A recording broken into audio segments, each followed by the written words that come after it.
Bonjour bien-aimés dans le Seigneur, que la grâce de Dieu qui surpasse tout entendement soit avec vous. Témoignage TV vous présente l'émission Rien n'est impossible à Dieu sur le thème Prier sans cesse dans 1 Thessaloniciens 5 verset 17. Pourquoi devons-nous prier sans cesse? C'est parce que Dieu dans sa grande bonté et sa souveraineté veut nous enseigner avant tout que la prière est la clé qui ouvre toutes les portes de nos vies. Cette orientation du Seigneur, c'est pour nous montrer l'importance de prier sans relâche. Nous devons persévérer essentiellement dans la prière. Nous devons vivre chaque instant en étant conscients que Dieu est avec nous. Dans Jean 14, verset 14, il est écrit « Si vous demandez quelque chose en mon nom, je le ferai ».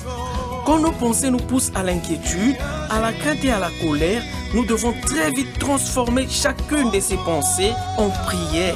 Et chaque prière en action de grâce. Dans sa lettre aux Philippiens, Paul nous exhorte à ne pas nous inquiéter, mais en toute chose à faire connaître nos besoins à Dieu par des prières et des supplications, dans une attitude de reconnaissance. Quand tu veux prier, sois avant tout rassuré et confiant que Dieu écoutera ta prière et il l'exaucera.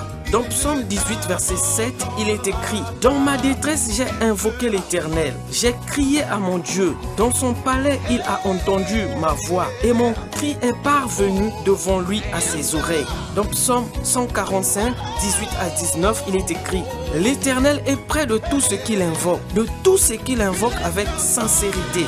Il accomplit les désirs de ceux qui le craignent. Il entend leurs cris et il les sauve. » La prière continuelle ou la prière perpétuelle nous permet de demeurer continuellement en présence de Dieu. Dans Colossiens 4, le verset 2, il est écrit « Persévérez dans la prière, veillez-y avec des actions de grâce. Faites en tout temps, par l'Esprit, toutes sortes de prières de supplication.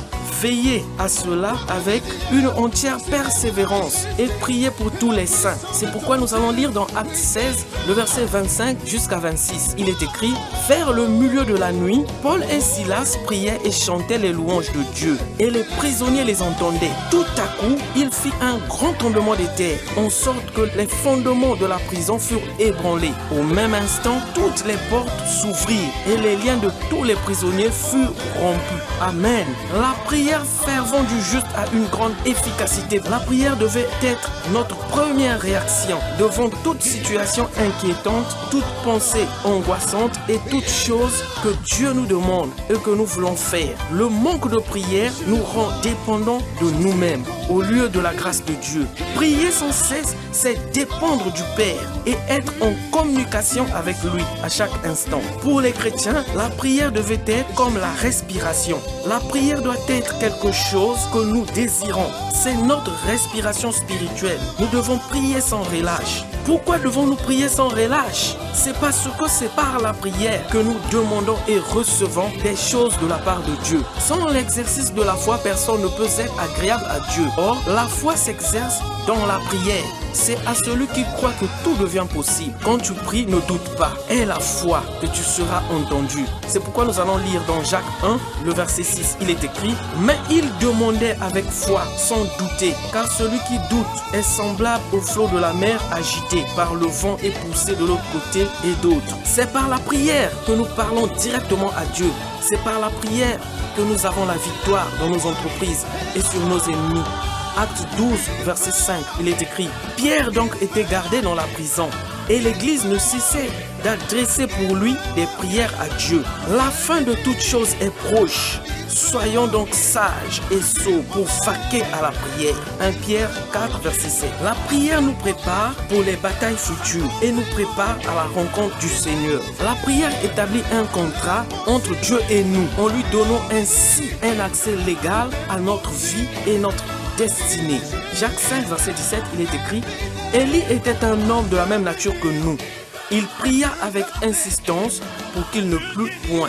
Et il ne tomba point de pluie sur la terre pendant 3 ans et 6 mois. Voilà pourquoi celui qui s'approche de Dieu croit qu'il existe et qu'il est celui qui exauce nos prières. C'est pourquoi je vous exhorte donc à prier encore et encore. Surtout, n'oubliez pas que tout ce que vous demanderez avec foi par la prière, vous le recevrez. Matthieu 21, verset 22.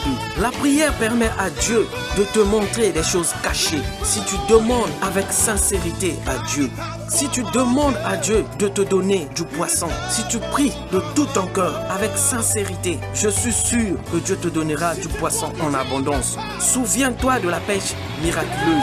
Souviens-toi que Jésus a nourri 5000 hommes avec 5 pains et 2 poissons.